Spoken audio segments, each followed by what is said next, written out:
அசைமாடி கொண்டிருக்கிறீரப்பா, எங்கள் மத்தியில் நீர் ஆளுகை செய்து கொண்டிருக்கிறீர்கள். அதுக்காக நாங்கள் நன்றி செலுத்துகிறோம். இங்கே 2 பேர் 3 பேர் கூடி என் நாமத்தை நினைத்திருக்கிறோம், அவர்கள் மத்தியில் வாசம் பண்ணவே என்று சொல்கிறீர்கள். எங்கள் மத்தியில் ஆண்டவரை நீங்கள் வாசம் செய்து கொண்டிருக்கிறபடினால நமக்கு கொடான கொடி நாங்கள் நன்றி செலுத்துகிறோம். ஆண்டவரே அப்பா சொல்கிறேன் கர்த்தாவே, ஆண்டவரே அப்பா உங்கள் வார்த்தைக்காக நாங்கள் நன்றி செலுத்துகிறோம். ஆண்டவரே உங்கள் வார்த்தை ஆண்டவரே எங்களுக்கு பலமுள்ளதாய் மாறட்டும்.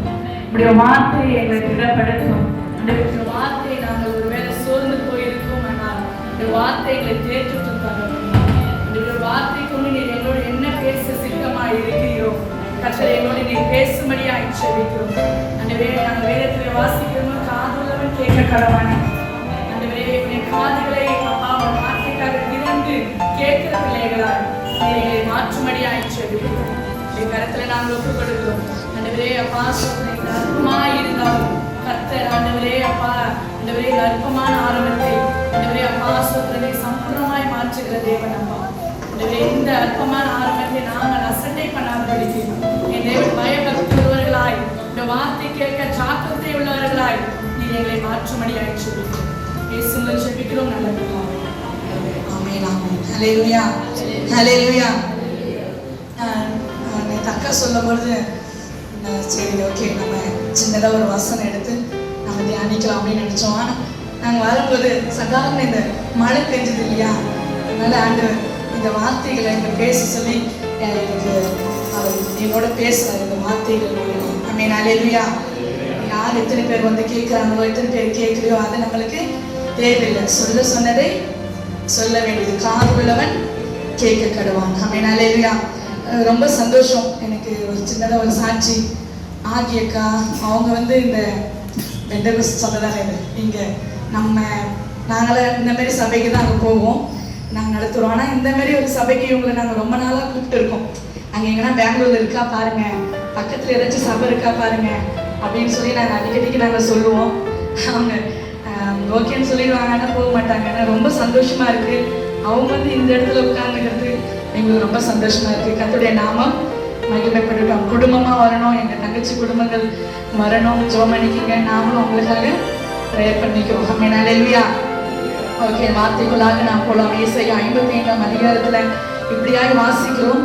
10ஆம் வசனம். மாரியும் உறைந்த மழையும் வானத்திலிருந்து இறங்கி அவ்விடத்துக்கு திரும்பாமல் பூமியை நனைத்து அதில் முளை கிளப்பி விளையும்படி செய்து விதைக்கிறவனுக்கு விதையையும் புசிக்கிறவனுக்கு ஆகாரத்தையும் கொடுக்கிறது எப்படியோ அப்படியே என் வாயிலிருந்து புறப்படும் வசனமும் இருக்கும்.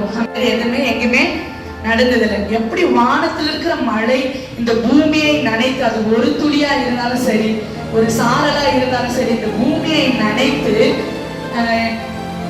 அதான் பூமியை நனைத்து அதில் முளையை கிளம்பி விளையும்படி செய்யும். முளையை கிளம்பினா இப்போ நம்ம என்ன பண்ணுவோம், தக்காளி அழுகி போச்சுன்னா இந்த விசில் அடிச்சுவோம் இல்லையா. அழுகி போன தக்காளி தூக்கி விசில் அடிப்போம், கத்திரிக்காய் தூக்கி விசில் அடிப்போம். அழுகி போனதெல்லாம் என்ன பண்ணுவோம், எதாவது விதைக்குதோ அதெல்லாம் என்ன பண்ணுவோம். தமிழ்நாட்டில் பார்த்தீங்கன்னா இந்த டைம்ல கலக்கா போடுவாங்க. அது உங்களுக்கு புரியுற பேர் மானாவரி கலக்கா அப்படின்னு சொல்லுவாங்க. அது பேர் அது பேசுறதுக்கு ஒரு மாதிரியா தான் இருக்கும். ஆனால் அங்கே அப்படிதான் சொல்லுவாங்க. அது என்னன்னா இந்த சாரல் மலைக்கும் தூரல் மலை அந்த மாதிரி போடுது இல்லையா, அந்த டைம்ல என்ன பண்ண தண்ணியெல்லாம் பாய்ச்சதெல்லாம் இல்லை, அது போட்டு விட்டு அது என்ன ஆகும், எப்பனா ஒரு மழை வரும் துளி வரும், அந்த டைம்ல என்ன ஆகும், அந்த கலக்கெல்லாம் முளையும்.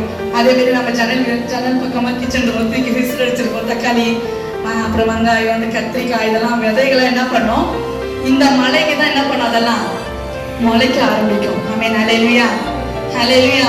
அப்போ அது விதைக்கிறவனுக்கு விதையையும் புசிக்கிறவனுக்கு ஆகாரத்தையும் கொடுக்கிறது எப்படியோ அப்படியே என் வாயிலிருந்து புறப்படும் வசனமும் இருக்கும். ஆமென் ஹல்லேலூயா. இந்த மழையானது எப்படி பூமியை அது ஒரு துளி இருந்தாலும் நினைச்சிட்டு அங்கங்க இருக்கிற விதைகள், அங்கங்க போட்டிருக்கிற அந்த தக்காளி விதை அது இதுன்னு ஏதோ ஒன்று போட்டிருக்காங்க, அதெல்லாம் எப்படி விதைச்சு அதை முளைச்சு வருதோ அப்படிதான் ஆண்டோடைய வார்த்தையும் நம்ம இருதயத்துல நமக்கு நேராக வந்துருச்சுன்னா ஒரு நாள் அதை என்ன பண்ணாது, திரும்பியும் நம்மளை நினைக்காம அவருடைய வார்த்தை திரும்பியும் போகவே போகாது. நம்ம வருஷம் வருஷம் நியூ இயர் சர்வீஸ் நடக்குதா, நியூ இயர் சர்வீஸ் நடக்கும்போது ஒரு வாக்குத்தத்தமான வசனங்கள் நம்ம எடுப்போம், ப்ராமிஸ் கார்டு அப்படின்னு சொல்லுவோம். நம்ம சர்ச்சுக்கு கொடுப்பாங்க. தனிப்பட்ட ரீதியா நம்ம என்ன பண்ணுவோம், அந்த வார்த்தைகளை எடுத்து அதை நம்ம என்ன பண்ணுவோம், ஆண்டவர் இந்த 2024 உன்னை ஆசீர்வாதமாக வைப்பேன் அப்படின்னு சொல்லிட்டாரு. இப்போ இதை நம்ம வச்சுட்டு ஜாலியாக என்ன பண்ணுற, வருஷம் எல்லாம் ஆண்டவர் என்னை ஆசீர்வாதமாக வைப்பாருட்டு ஜனவரி 1ஆம் தேதி ஜெபம் பண்ணுவோம், 2ஆம் தேதி ஜெபம் பண்ணுவோம், 3ஆம் தேதி ஜெபம் பண்ணுவோம், 4ஆம் தேதி அந்த வாக்குத்தத்த கார்டு எங்க இருக்குது தெரியாது. அப்படிதானே? நீங்களா எடுத்திருப்பீங்களா அந்த வாக்குத்தத்த கார்டு? சொல்ல முடியுமா, ஞாபகமா? இந்த வசனங்கள் மனப்பாடமா சொல்ல முடியுமா? சின்ன பிள்ளைங்களா சொல்ல முடியாது. அல்லேலூயா. ஆண்டவர் சொல்றாரு, இந்த மழை எப்படி இந்த பூமியை நனைத்து அது பூமியை எப்படி பூமியை நினைத்து வெறுமையாய் அது திரும்பாதபடிக்கு அந்த வார்த்தைகள் படிங்க. அப்படியே என் வாயிலிருந்து புறப்படும் வசனமும் இருக்கும். அது வெறுமையாய் என்னிடத்தில் திரும்பாமல் அது நான் விரும்பினதை செய்து நான் அதை அனுப்பின காரியம் ஆகும்படி அது வாய்க்கும்.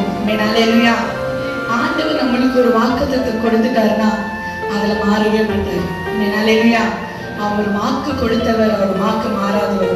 நம்ம நினைப்போம் ஆண்டவர் நம்மளுக்கு ஆசீர்வாதமா வைக்கணும், நம்ம ஒண்ணுமே இல்லாம இருக்கும் வீட்டுல, ஆனா வாக்குத்தத்த கார்டு மட்டும் எப்படி வந்துருக்கோம், உன்னை ஆசீர்வதிப்பேன், உன்னை பெருகவே பெருக பண்ணுவேன்.